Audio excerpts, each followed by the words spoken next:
Collingridge and Smith, we focus heavily on the social and the cultural aspects when we design, and I think that's one of the things that really clinched the award we got from the World Green Building Council for the Timuramira project.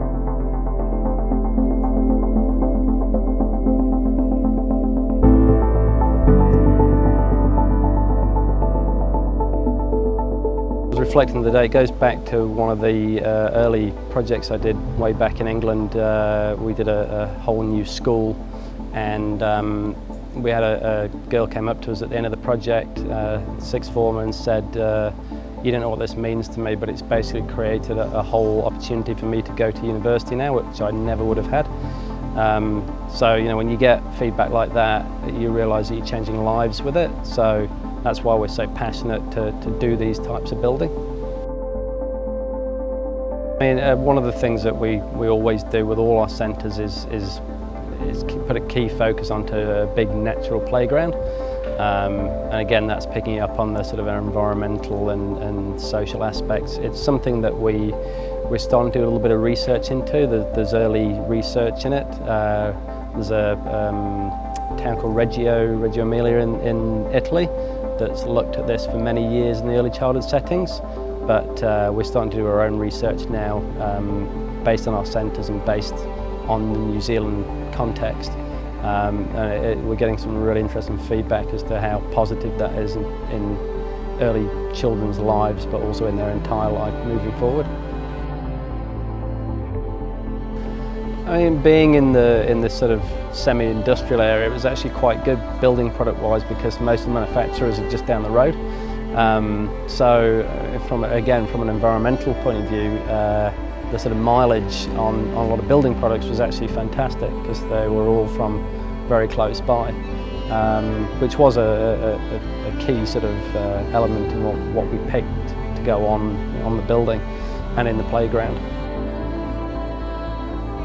When we come to design, we always like to start with the genius loci, or the sort of spirit of the place. And so, I mean, you can see from the trees here, that was really the essence of what we had on this site.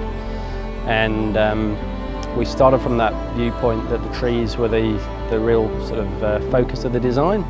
And so over that, we looked at the other sort of cultural and spiritual aspects on top of that as to what should be our design cues to start with. We looked at the cultural representation of the trees and what that meant in the local Maori culture. And so the trees take on the form of tane, separating rangi and papa to create the world of light. And so we created the void around the trees to separate out the functional aspects of the building, but also to represent symbolically that separation and the creation of the world of light. That the building then takes on the form of papa in an embrace around the trees, which is how you get the form that curves around the trees. The black of the building is another sort of aspect that we picked up on symbolically, the void, things like that. We kept the building very simple because we wanted it to be a sort of backdrop to the trees, and the playground itself being under the trees really is the sort of real key element. The children are out here all the time, so we really wanted to sort of get the building to showcase what was already here. So we downplayed the building in that sense as a backdrop. Around the outside of it, we've then used various sort of sculptural elements like the sails, take on a symbolic meaning as well, but we've used them as a sort of sculptural element to form the shape of the building.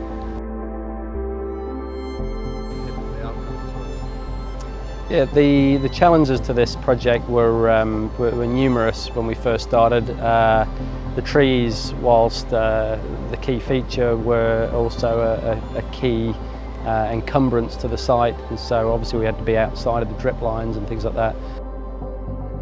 The building itself, I think, speaks volumes to an early childhood building, and we've done many of these now, so the actual buildings, I think, represent everything that a good childcare centre needs to have.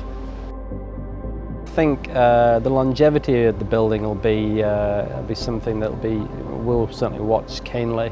I think with all buildings, when they become a real social hub, then the local community really embrace that, and if you can do that and achieve it really well, then the building takes on a life of its own and persists way beyond anything that we could ever imagine.